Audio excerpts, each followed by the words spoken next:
जय हिंद मेरे भविष्य के सिपाहियों, आप सबका स्वागत है अपने यूट्यूब चैनल एडिशनल ज्ञान पर। और हम आज देखने वाले हैं ऐसे 20 महत्वपूर्ण क्वेश्चन जो कि लगभग हर पेपर में पूछे गए हैं। ठीक है, हर पेपर में लगभग इनमें से क्वेश्चन आए हैं, वो हमने छांट के आपके लिए कंप्लीट करके तैयार रखे हैं। इन 20 प्रश्नों को हम 10-15 मिनट में निपटाने वाले हैं, तो आप बने रहिए हमारे साथ। और अगर आपने अभी तक हमारे चैनल को सब्सक्राइब नहीं किया तो चैनल को सब्सक्राइब कर लीजिए। वीडियो अच्छी लगे तो जरूर लाइक कीजिए, अपने दोस्तों को पास शेयर कीजिए, क्योंकि यही वो क्वेश्चंस हैं जो लगभग हर परीक्षा में पूछे गए हैं और इस बार भी पूछे जाने वाले हैं। ठीक है, तो अगर आप एग्रीकल्चर कर रहे हैं तो भी हमारे चैनल को सब्सक्राइब कर लीजिए, क्योंकि एग्रीकल्चर से रिलेटेड भी हमारे चैनल पे सारी वीडियोस आपको प्रोवाइड होने वाली हैं। और इससे रिलेटेड जो महत्वपूर्ण क्वेश्चंस होते हैं वो हम निकाल के आपके लिए लेकर आते हैं। ठीक है, तो सबसे पहले पहला प्रश्न देखते हैं। प्रश्न नंबर 1 है, स्वतंत्रता संग्राम 1857 का सिपाही विद्रोह किस शहर में हुआ था? ठीक है, इसके ऑप्शंस दिए हुए हैं। Option number A Jhansi, option B Hyderabad, option C Delhi, option D Meerut. अगर आपको सही आंसर पता है तो कमेंट करके जरूर बताइए, नहीं तो इसका सही आंसर मेरठ है। ऑप्शन नंबर डी इसका सही है, मेरठ। स्वतंत्रता संग्राम जो 1857 का सिपाही विद्रोह हुआ था वो कौन से शहर में हुआ था? मेरठ शहर में हुआ था। ठीक है, क्वेश्चन नंबर हमारा 2 है, प्राचीन गणित पुस्तक गणित सार संग्रह किसके द्वारा लिखी गई थी? Option A Bhaskaracharya, option B Mahaviracharya, option C Aryabhata, option D Brahmagupta. ये प्रश्न 2018 के पेपर में आया हुआ है। ठीक है, तो अगर आपको इसका आंसर पता है तो कमेंट करके जरूर बताइए इसका कौन सा ऑप्शन सही है। ऑप्शन नंबर बी इसका सही राइट आंसर है। ठीक है, महावीराचार्य थे, उन्होंने पुस्तक लिखी थी कौन सी? गणित सार संग्रह। ठीक है, जो प्राचीन गणित पुस्तक है गणित सार संग्रह किसके द्वारा लिखी गई थी? महावीराचार्य द्वारा। प्रश्न नंबर हमारा 3 है, रविंद्रनाथ टैगोर ने अपनी नाइटहुड की उपाधि किसके विरोध में छोड़ दी? ठीक है, ये भी 2018 में आया हुआ प्रश्न है। प्रश्न नंबर 3 कि रविंद्रनाथ टैगोर को किसको नाइटहुड के नाम से बुलाया जाता था? ठीक है, रविंद्रनाथ को नाइटहुड के नाम से बोला जाता था, तो उन्होंने किसके विरोध में ये उपाधि छोड़ दी थी? ठीक है, तो ऑप्शन नंबर ए है Cabinet Mission, option B Jallianwala Bagh नरसंहार, option C Rowlatt Act, option D Simon Commission. सही आंसर इसका बी। ठीक है, ऑप्शन बी इसका सही आंसर। जलियांवाला बाग नरसंहार हुआ था, उसके बाद रविंद्रनाथ टैगोर ने क्या किया था? अपनी नाइटहुड की उपाधि को छोड़ दिया था। जलियांवाला बाग नरसंहार के विरोध में अपनी नाइटहुड की उपाधि को त्याग दिया था, छोड़ दिया था। ठीक है, क्वेश्चन नंबर हमारा 4 है, पाकिस्तान नाम सबसे पहले किसके द्वारा गढ़ा गया था? ये भी 2018 में पूछा गया प्रश्न है। पाकिस्तान नाम को सबसे पहले किसने लिया था या गढ़ा था या किसने नाम बनाया था? ठीक है, तो option number A Mohammad Iqbal, option B Mohammad Ali Jinnah, option C Chaudhry Rahmat Ali, option D Maulana Azad. अब शायद ही किसी को इसका सही आंसर पता है, अगर पता है तो कमेंट जरूर कीजिए। ऑप्शन नंबर सी इसका सही आंसर है, रहमत अली। ज्यादातर बच्चे क्या करते हैं, एग्जाम में लगा देते हैं मोहम्मद अली जिन्ना, क्योंकि मोहम्मद अली जिन्ना ने क्या किया था? पाकिस्तान को मतलब अलग एक देश बनाने की मांग की थी, तो उस चक्कर में क्या बच्चे क्या लगा देते हैं? मोहम्मद अली जिन्ना का नाम लगा देते हैं। ऑप्शन बी गलत हो जाता है। अगर इसका सही आंसर क्या? ऑप्शन सी इसका सही आंसर है, चौधरी रहमत अली। इन्होंने किया गया था, सबसे पहले पाकिस्तान का नाम गढ़ा था। ठीक है, क्वेश्चन हमारा 5 है, गुरु गोविंद सिंह की मृत्यु के बाद सिखों का नेतृत्व किसे सौंपा गया था? गुरु गोविंद सिंह थे, ठीक है, उनकी मृत्यु के बाद जो सिखों का नेतृत्व किसे सौंपा गया था? कौन उनका उत्तराधिकारी बना था? ठीक है, option A Ranjit Singh, option B Banda Bahadur, option C Ajit Singh, option D Jujhar Singh. ये भी प्रश्न 2018 में पूछा गया है। ठीक है, तो ये महत्वपूर्ण जो क्वेश्चंस है उनको आपको ध्यान में रखना है, जो क्वेश्चन पहले आ चुके हैं कई बार। ठीक है, उन्हीं में से क्वेश्चन कोई भी आपको मिल सकता है, तो ऐसे हमने इसीलिए 20 क्वेश्चंस निकाल के रखे हैं आपके लिए, महत्वपूर्ण क्वेश्चंस जो लगभग आपके एग्जाम में फंसने वाले हैं। ठीक है, आप 200 पढ़ेंगे, उससे अच्छा 20 पढ़िए, उनमें से 2-4 तो मिलने वाले हैं आपके लिए। तो ऑप्शन बी इसका सही आंसर है, बंदा बहादुर। बंदा बहादुर कौन थे? गुरु गोविंद सिंह की मृत्यु के बाद जो उनका उत्तराधिकारी था या जिसने नेतृत्व किया था सिखों का, कौन था? बंदा बहादुर। ठीक है, क्वेश्चन नंबर 6, भारत में ब्रिटिश शासन का बड़े पैमाने पर विस्तार संधियों के माध्यम से हुआ, जो किस गवर्नर जनरल के शासनकाल में शुरू की गई थी? ये भी 2018 में पूछा गया प्रश्न है। भारत में ब्रिटिश शासन का बड़े पैमाने पर क्या हुआ था? विस्तार किसके द्वारा हुआ था? संधियों के द्वारा, संधियों के माध्यम से बहुत बड़े पैमाने पर विस्तार हुआ था। तो ये जो विस्तार था, ठीक है, संधियां स्टार्ट की थी, कौन से जनरल, गवर्नर जनरल कौन था जो उसके शासनकाल में ये शुरू की गई थी? Option A Lord Baron Hastings, option B Lord Cornwallis, option C Lord Wellesley, option D Lord Clive. इसका आंसर तो किसी को पता ही नहीं होगा फिलहाल, ठीक है। ऑप्शन सी इसका राइट आंसर है, लॉर्ड वेलेजली। लॉर्ड वेलेजली के क्या हुआ था? शासनकाल में ही जो संधि थी, ठीक है, संधियों के माध्यम से जो उन्होंने अपना विस्तार करना शुरू किया था, ठीक है, तो किसके शासनकाल में हुआ था? लॉर्ड वेलेजली, ठीक है। वो उस टाइम पे क्या कहते, हमारे भारत के गवर्नर जनरल हुआ करते थे, लॉर्ड वेलेजली। प्रश्न नंबर 7 है हमारा, यहाँ पे ब्लैंक दिया हुआ है, डॉट डॉट की जगह पे ब्लैंक है, ठीक है। फैजाबाद के एक प्रमुख संगीतकार थे जिन्होंने शास्त्रीय संगीत में टप्पा शैली का विकास किया। अब आपको रिक्त स्थान भरना है कि किसने टप्पा शैली का विकास किया था। Option A Mushtari Bai, option B Khushi Maharaj, option C Mehndi Khan, option D Thakur Prasad. तो इसका राइट आंसर क्या है? ऑप्शन नंबर ए इसका राइट आंसर है, मुस्तरी बाई। मुस्तरी बाई ने क्या किया था? फैजाबाद के प्रमुख संगीतकार थे जिन्होंने शास्त्रीय संगीत में टप्पा शैली का विकास किया था। टप्पा शैली का विकास किसने किया था? मुस्तरी बाई ने। और कहाँ के थे ये संगीतकार? फैजाबाद के प्रमुख संगीतकार थे, ठीक है। प्रश्न नंबर हमारा 8 है, निम्न में से अकबर के दरबार के मुख्य चित्रकार कौन थे? जो मुगल सम्राट था अकबर, ठीक है, तो उसके दरबार के मुख्य चित्रकार कौन थे? ये भी प्रश्न 2018 में पूछा गया है, ठीक है। मुगल शासन से ये प्रश्न लिया गया था कि अकबर के दरबार में मुख्य चित्रकार कौन था। तो option A Mir Muzaffar, option B Dost Mohammad, option C Daswant, option D Mir Sayyid Ali. इसका राइट आंसर पता है तो कमेंट कीजिए।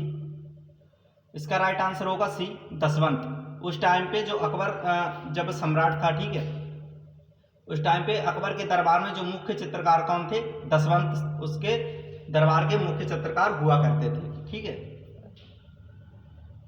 प्रश्न नंबर 9 है हमारा, निम्न में से किस रोमानी काव्य लेखक को उनकी कृति मदनाष्टक के लिए जाना जाता है?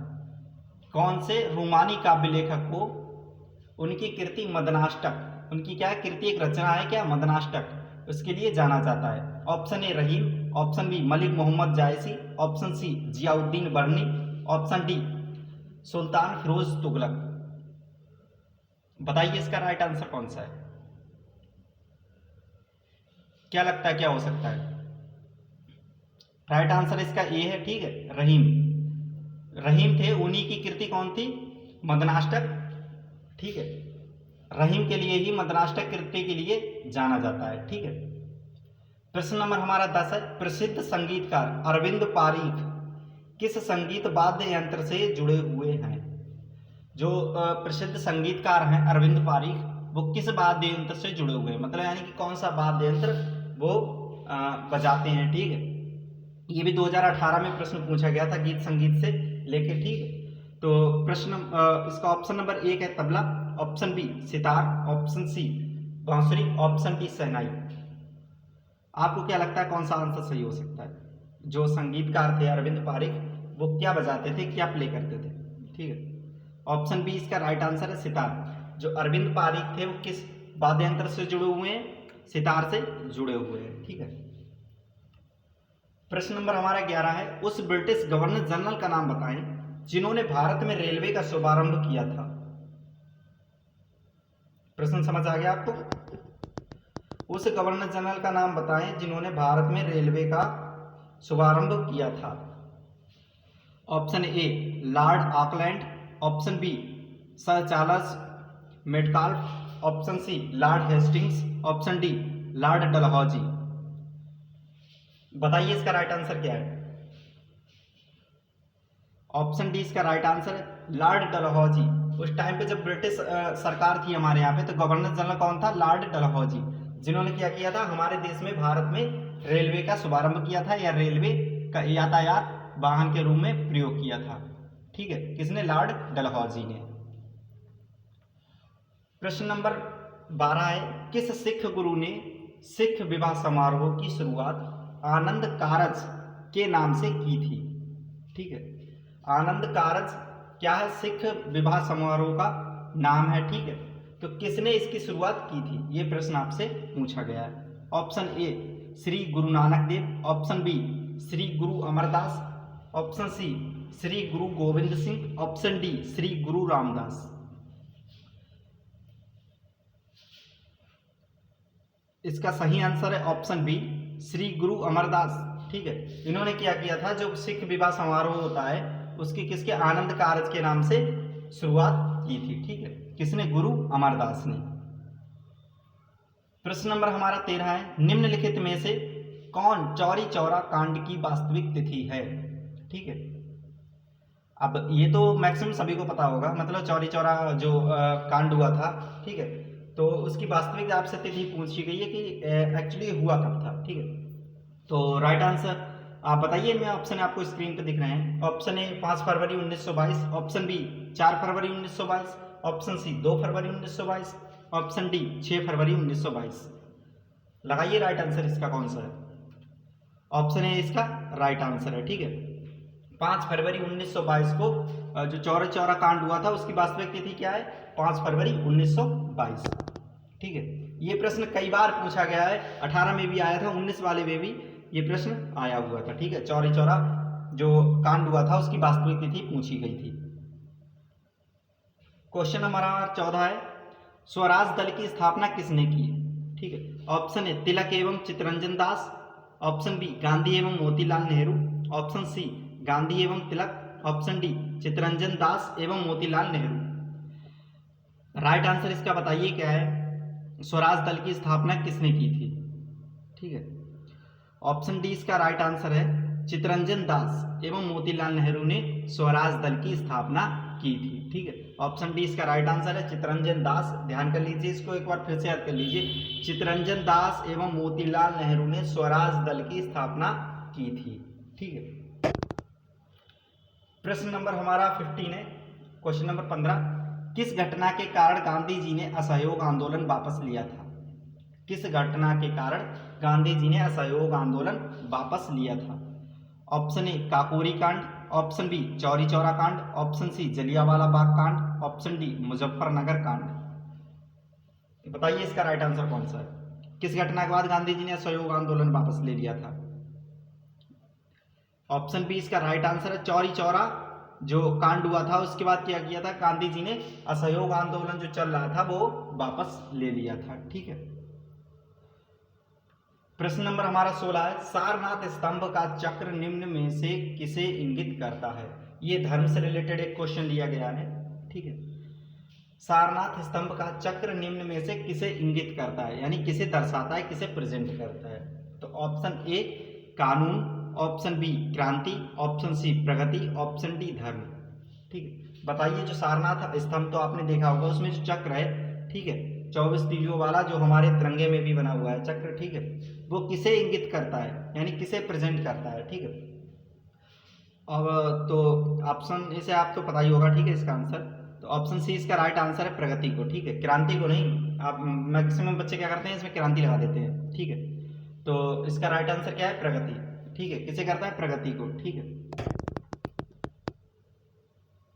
प्रश्न नंबर हमारा 17, एलिफेंटा की गुफाएं में है।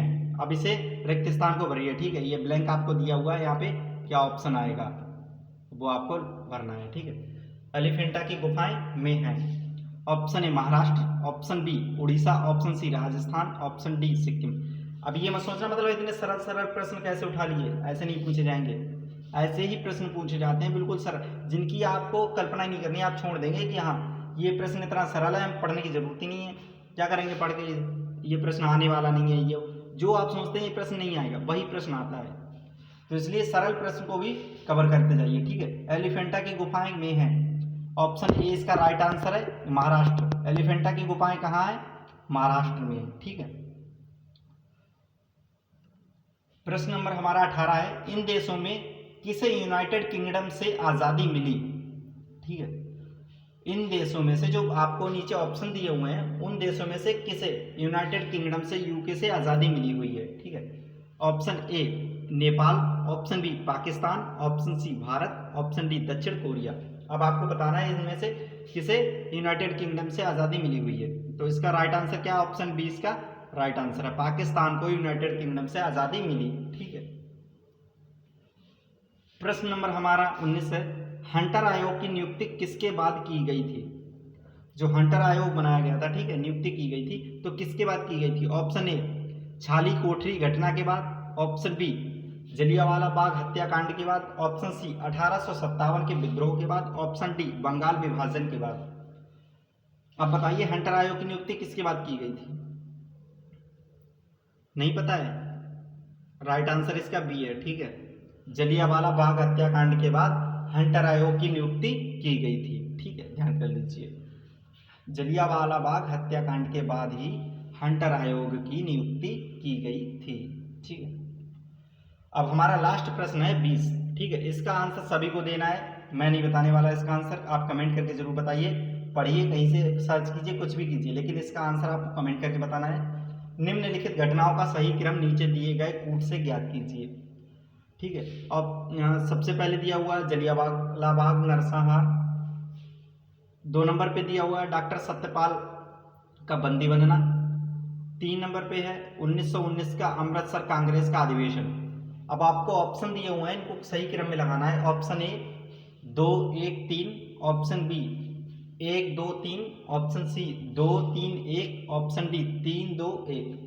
अब आप कमेंट करके बताइए इसका राइट आंसर क्या है। सर्च कीजिए, पढ़िए, कुछ भी कीजिए, और अगर आपको वीडियो अच्छी लगी हो तो लाइक जरूर कीजिए, अपने दोस्तों के साथ शेयर कीजिए, और चैनल को जरूर सब्सक्राइब कर लीजिए। ठीक है, क्योंकि आप चैनल को सब्सक्राइब करेंगे तो आपके पास से कुछ जाएगा नहीं, और मेरा एक सब्सक्राइबर बढ़ेगा, उसके बाद क्या होगा, लाइव आ सकता हूँ, आपकी ऑनलाइन क्लासेस लाइव चल सकती हैं। ठीक है, तो इसका राइट आंसर चलो मैं लास्ट में बता ही देता हूँ। राइट आंसर इसका क्या है, ऑप्शन ए इसका राइट आंसर है। सबसे पहले क्या हुआ था, डॉक्टर सत्यपाल का बंदी बनाया गया था, डॉक्टर जो सत्यपाल थे उनको बंदी बनाया गया था। उसके बाद क्या हुआ था, जलियांवाला बाग नरसंहार हुआ था, फिर 1919 का अमृतसर कांग्रेस का अधिवेशन हुआ था। ठीक है, तो ऑप्शन ए इसका राइट आंसर है, पहले 2 आएगा, फिर 1, फिर 3। ठीक है, डॉक्टर सत्यपाल का बंदी बनना, फिर जलियांवाला बाग नरसंहार, फिर उसके बाद 1919 का अमृतसर कांग्रेस का अधिवेशन हुआ था। ठीक है, तो आप लोगों को पूरी वीडियो देखने के लिए बहुत बहुत धन्यवाद, और चैनल को सब्सक्राइब जरूर कर लीजिएगा। ठीक है, बेल आइकन दबा लीजिए, जिससे कि हमारी ऐसी छोटी छोटी वीडियोस आपके पास पहुंचती रहें और आपका एक बड़ा सा कंटेंट तैयार होता रहे। और वीडियो अच्छी लगी तो लाइक जरूर कीजिए, शेयर कीजिए। ठीक है, फिर मिलते हैं एक नई वीडियो में, तब तक के लिए जय हिंद।